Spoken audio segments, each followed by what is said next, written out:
So the next thing to do is to make the walls and the ceiling. I've already started ripping out some stuff.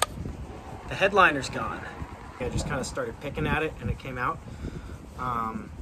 So the ceiling is gone, and what I'm going to do for that is I'm going to put 3M Thinsulate here in the gap, and then I'm just going to screw some 1/4-inch plywood there and stain it, and I think it'll look really nice. Here, first part I'm starting with on the walls, so I'm putting some spray foam into the gaps between the floor and the walls. I'm going to shave that down, and then we're going to put 3M Thinsulate into this cavity here. Here's what doing the spray foam looks like. The key with this is you just don't want to overspray because you're just going to end up cutting it out later. It really expands a lot more than you would think. Here's what cutting the foam out looked like. As you can see, I've definitely oversprayed a bit, and now I'm having to cut it down to flat with the knife so that I can lay the vinyl over the top. Now that I've installed and cut the spray foam, it's time to put in the wall and ceiling insulation. And to do that, I'm using 3M Thinsulate, which looks like this. You want to use 3M Thinsulate because your options are wool, fiberglass, and this product, basically. Fiberglass insulation is the standard stuff you see in attics, but working with it sucks. The fiberglass fibers get into your fingers. They can get into the air later and you can breathe them. It's kind of toxic to breathe. It's terrible to work with and it's a pain in the butt. Wool is like a natural, obviously comes off of sheep, but it tends to get moldy, and a lot of people have had to change it after a couple of years because it absorbs moisture and gets moldy. This stuff doesn't absorb moisture, and it's also really easy to work with. You can cut it with kitchen scissors, like the fiberglass, but it doesn't get in your fingers and it doesn't get in the air. The one problem with this is that it's hard as hell to find. If you go online, you'll find 3 places to buy it. There's an Amazon seller, there's this place called DIY Van, and I think there's another one, it's Impact Products. Turns out all 3 of those are the same actual company. DIY Van is the easiest way to buy the products from them, and they have packages, available. I got 2 gigantic rolls of the stuff, which should be enough to do my entire car. So let's put it in. Here's what doing that looks like. I measure the area, then I take the tape measure and use it to cut out the proper square. Then I use the spray adhesive and shove it into the cavity. So I've been noodling on something for a while that's given me some trouble.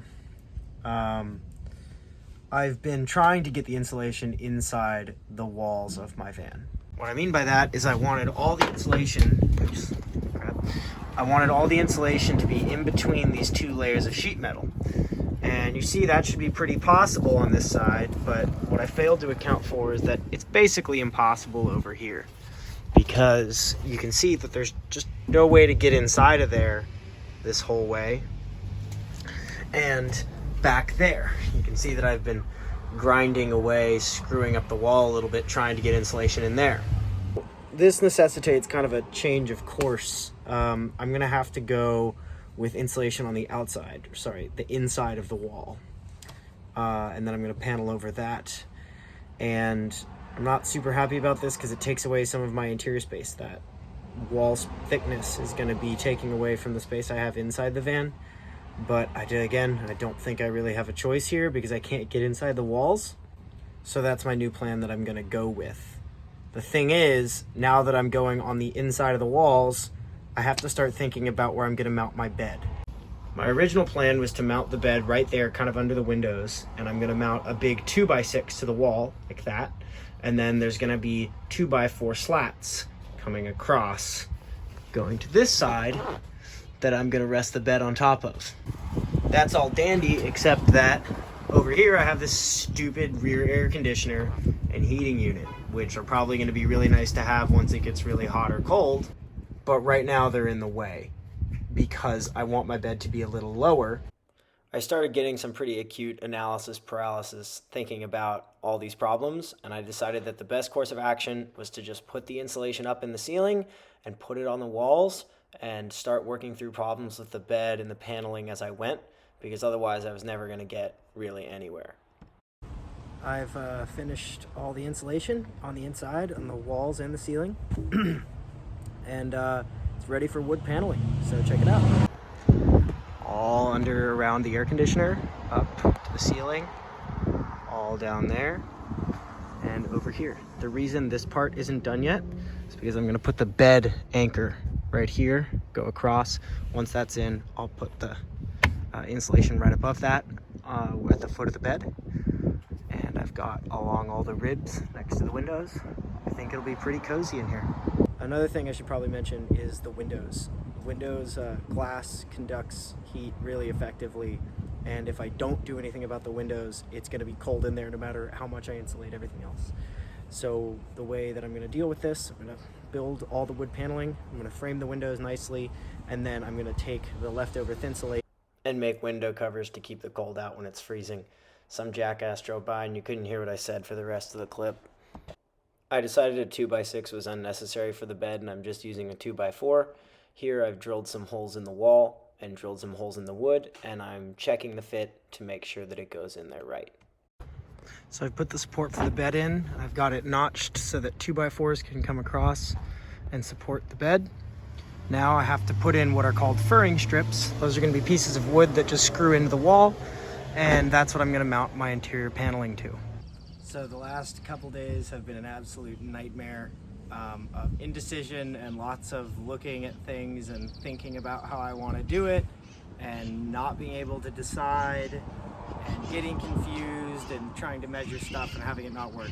So I've changed my approach. So I finished installing those strips that I was talking about before, and those goes all the way down on this side, all the way down on this side, and I have my bed frame in here.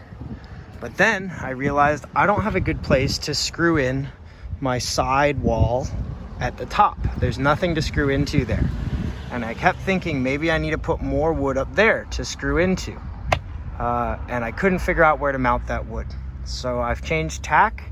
Here's what I've decided to do. My ceiling is starting. If these tongue and groove redwood boards, they look really nice. They are gonna go down the ceiling this whole way. And when my paneling comes up, it's gonna start here at the bottom. It's gonna come up, and I'm just gonna screw the top of my panel into the bottom of that board. And that board is gonna function the same way this is functioning down here. And I will screw my window casings to those two. Here's how the boards look when I got them straight from the lumber yard. These nice redwood boards, but you can see they're kind of pink, kind of pale. So what I'm doing is I'm oiling them. So I have this product here, Danish oil, and I oil the board and it comes out this kind of nice, shiny, smooth finish. I like how this looks. So you can see the difference between the two. That's the before and the after. Right here, maybe. That's the before and the after. It brings out the red color of the wood a little bit more. Here's what oiling the boards looks like. I thought this was really satisfying to look at because I love seeing the deep color of the wood come out as they're oiled. My brother Colin helped me put these boards up in my ceiling, which was instrumental because I could not drill them and hold them at the same time. So please enjoy some of these bloopers from our afternoon putting in ceiling boards and listening to hyper-aggressive 80s cheesy music. This is one of our absolute favorites. It's Exclusive Coupe by My Road.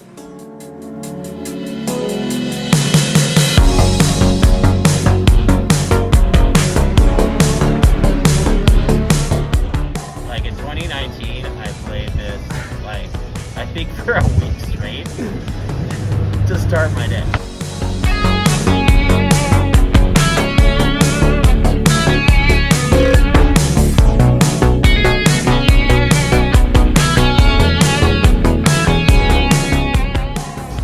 Ben Edwards.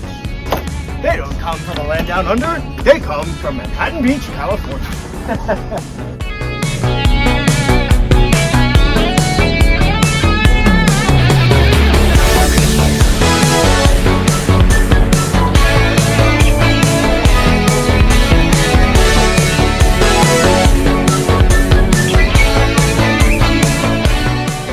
remember I went to go listen to this one time and I was like, dude, where is Cassette Prelude?